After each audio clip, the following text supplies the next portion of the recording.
Hey Oaks, I'm back with another video. The video that I did last week I decided to take down. I just really wasn't comfortable with it, so I'd rather rework it and post it when I am comfortable with it, so that'll come in the near future. This week we are talking about hair. So I've done a blowout on this hair, and it's shrinking already, just a testament to how humid it is and how hot it is. And if the aircon isn't on and your scalp sweats, your hair is, it's going to shrink back down. But the reason I used a blow dryer this week isn't necessarily for stretching, because it's way too hot to wear my hair out like this anyway.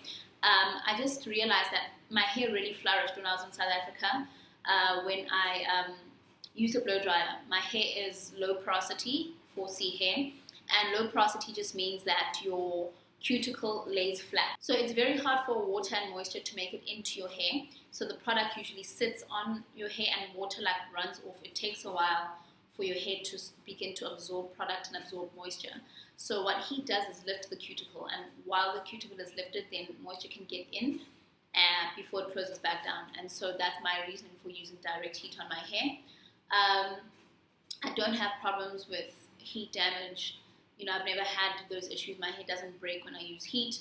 So if your hair is very fragile, a blow dryer is probably not the thing to use, and you can use heat indirectly, like when you do your deep conditioning. You can use one of those heat caps or sit under a dryer while your hair deep conditions to open up that cuticle. So yeah, if your hair is fine and is susceptible to breakage, then this is probably not the thing for you. But blow drying is an easy solution for me. It really works and my hair flourishes. And so I'm just going to hop straight into the video, talk you through a couple of the things that I do. And I don't mind the shrinkage already, but I'm happy with the fullness of my hair, just how thick it's looking. Obviously don't want to overdo it, so I'll find what my happy medium is, and let's shoot straight into the video. So my hair is separated into 8 braids, the exact same breakdown method as the ORS wash day video on my YouTube channel. This is how I do my hair every time because it helps me keep my hair detangled and I get less breakage that way.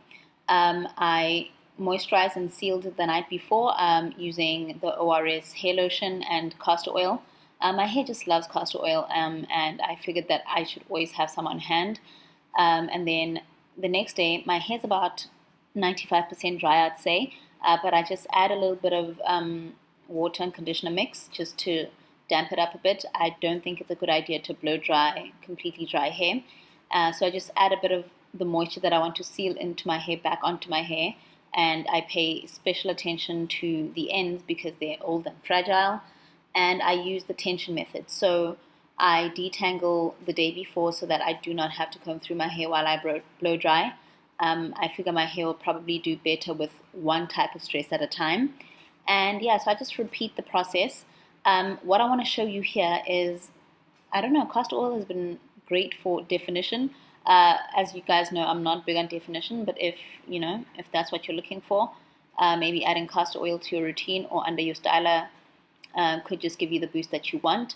And if you dry your hair properly the day before, or if you add a mousse or any kind of holding product, then you can elongate the definition that you were able to achieve.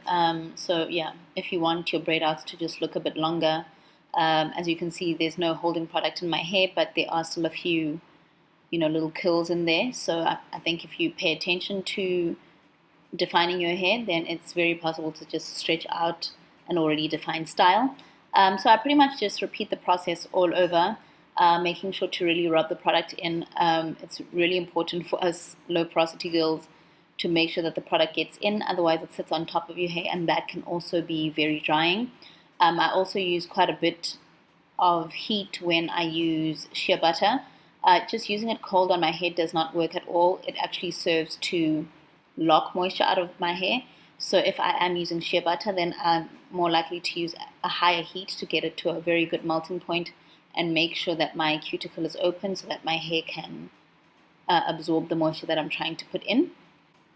Another thing about this method of waiting for your hair to dry for most of the way before you blow dry is that you can use a lower heat setting without spending a ton of time on your hair, and the result with that is that your hair feels very soft after you blow dry, and it doesn't feel that crispy, almost burnt feeling that you feel sometimes after a bad blow dry.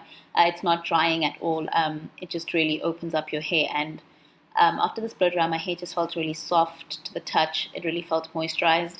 And this is the reason why I am not against heat like most naturals would be. But this has worked for me, and I hope it works for you too. So that about covers it. I need to figure out what to do with my hair for the next couple of days. I'll probably put it into like wearable twists and keep those in my hair for as long as I can, like for as long as they don't look janky. Like I said a couple of videos ago, I really am trying to leave my hair alone because it feels like it's doing better that way.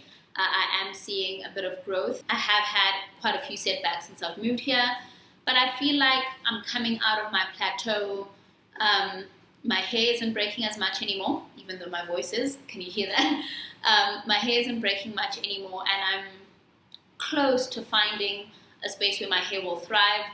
I still have intentions of growing my hair. If it won't grow any more than this, I don't have any issues. But hair keeps growing, and so my focus right now needs to be length retention, and still figuring it out as I go. And while I figure it out, I just keep it moisturized and clean, and everything else will pretty much sort itself out after that. I hope that you find this video helpful, and I will see you at next week's for Friday. Mwah.